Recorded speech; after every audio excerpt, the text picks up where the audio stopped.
Il était une fois deux familles qui ont ouvert leurs portes. L'une à la campagne, l'autre à la ville. Deux refuges pour deux jeunes, quand beaucoup d'autres restent à la rue. Salut! Ibra passe le week-end chez Marie-Julie et Gastien, la semaine chez Nathalie. Salut madame. Ça va, Ibra? C'est tout beau? T'étais chez le coiffeur? Il préfère qu'on ne montre pas son visage. Il arrive du Darfour, après un voyage de 2 ans. Il a connu Paris, la porte de la Chapelle et les hébergements d'urgence dont les portes se referment tôt le matin. Au chaud? Au chaud? Bon. Si vous voulez. 7 heures du matin, il fait nuit. Il fait froid ici. Mais je connais personne. Il veut rester tout seul dans la rue, c'est pas possible. Il me dit non, c'est comme ça. On en discutait depuis longtemps, mais un matin où je partais travailler sur Nantes, on s'est dit, voilà, là on a 3 jours, vendredi, samedi, dimanche, où on est chez nous, où pour une fois il n'y a pas trop de choses de prévues, ou de travail ou autre. C'est le moment d'héberger quelqu'un pour proposer 2 nuits au chaud et de passer le cap. Donc c'était vraiment pour 3 nuits. Et du coup, les 3 nuits... Qu'est-ce qu'on fait? On le redépose dans la rue à Nantes, là? se sont transformés en 8 mois. Parce que, ouais, Ah non, tu peux pas... c'était pas possible. Au collectif des hébergeurs solidaires, plusieurs familles peuvent se partager la garde d'un jeune. Marie-Julie et Nathalie se connaissaient et c'est tant mieux. C'est une garde alternée, exactement. C'est-à-dire qu'au moment de l'échange, au moment où on le conduit, où il rejoint l'autre maison, on s'appelle pour donner des nouvelles, pour dire comment ça s'est passé, pour donner les besoins. Je lui ai acheté des baskets, j'ai trouvé un blouson. Après, on parle évidemment de ses papiers, de l'avancement de son dossier, de l'école qui a été la grande question. On est peut-être un peu des mamans poules et on a eu tout de suite envie de découvrir qui il était, d'où il venait, son histoire. Mais du coup, ça a un peu envahi ma vie. Et le fait de l'alterner, la garde avec Marie-Julie, permet de reprendre aussi le cours normal de son travail, de sa famille. Et ça allège un peu la chose. Les autres membres du collectif ont été là pour répondre à toutes les questions, notamment administratives. Pour le reste, nourrir une bouche de plus n'est pas le problème, mais partager une langue et des règles de vie, ça s'apprend. Nous, on a une culture de la nourriture en plus en France, de la table, où on va passer des heures à table. Donc, des fois, ça gratte un peu les fesses, quoi. C'est un petit peu long. Ça gratte, hein. Ça gratte quoi? Ça gratte les fesses. T'as envie de te lever. T'as envie de te lever, quoi.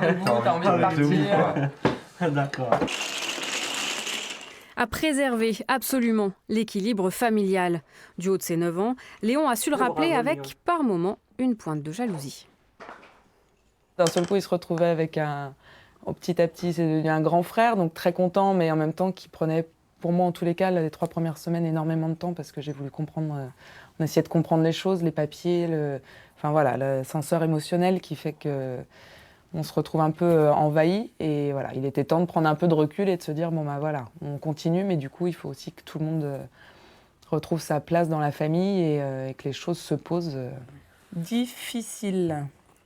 Depuis la rentrée, Ibra est scolarisé. Il a passé une étape. Accepté quelque part, occupé en journée, il travaille comme un fou. L'école a aussi été une grande nouvelle pour Moscou. Il a quitté, voilà un peu plus d'1 an, une Guinée sans avenir, traversé la Libye, la Méditerranée. Il a dû affronter la réalité. Je pensais que quand je viens ici seulement, et puis je commence à travailler, je commence l'école, puis je commence tout. Facile. Mais facile, ouais, j'imaginais les choses faciles, quoi. Puisqu'on nous dit ça aussi, quand tu viens en France, c'est comme ça, mais pas du tout. Dans ce parcours, Laurence, sa principale hébergeuse, se définit comme son accompagnatrice. J'ai reçu un mail là, pour ton stage, un stage de 3e. Là. Ah oui. Et en fait, tu sais, j'ai appelé les boulangers. Mais le stage, la période, c'est pas bon du tout, ça. Il est pourri, celui-là? Ouais, attends. Ouais. Il y a plein d'espoir chez des jeunes en devenir comme ça. Donc on a vraiment un rôle à jouer. On sait tous très bien que de vivre dans la rue, ça déstructure à une vitesse fulgurante. Hein. Si on peut faire quelque chose pour éviter ça, je trouve que c'est bien. Entre Laurence et Mosco, il y a eu une rencontre. Mais parfois, ça ne se passe pas aussi bien. Il y a quelques mois, elle a dû remettre un autre jeune dans les mains du collectif des hébergeurs solidaires parce que la situation était trop compliquée. Petit à petit, je sentais qu'il y avait une forme de décrochage. Il rentrait de plus en plus tard. Bon, bref, il y avait des choses qui se passaient dans sa vie, qui me cachaient, je voyais bien, et qui pouvaient avoir un impact sur la mienne que je n'avais pas du tout envie de vivre. Malgré cet échec, elle maintient que la confiance, la joie et l'échange l'emportent le plus souvent. On a tout un tas de représentations dans sa tête. Mais quand on rencontre une personne avec laquelle on parle, il y a tout qui dégringole. Ça change les choses. Les femmes ont souvent des raisons que la raison ignore. C'est un griot. Je vois bien. J'ai bien compris le sens du griot maintenant. Alors évidemment, Mosco remercie Laurence et les associations, mais quand on lui demande si cet accueil est normal... Ah oui. Oui, je pense que oui, c'est normal. En tant que les humains, je pense qu'on doit s'aider. Ouais. C'est ça. Ibra rêve toujours d'Angleterre. Mosco veut être boulanger. Rien n'est acquis pour eux, mais grâce aux hébergeurs, il retrouve une place d'adolescent, un souffle de légèreté.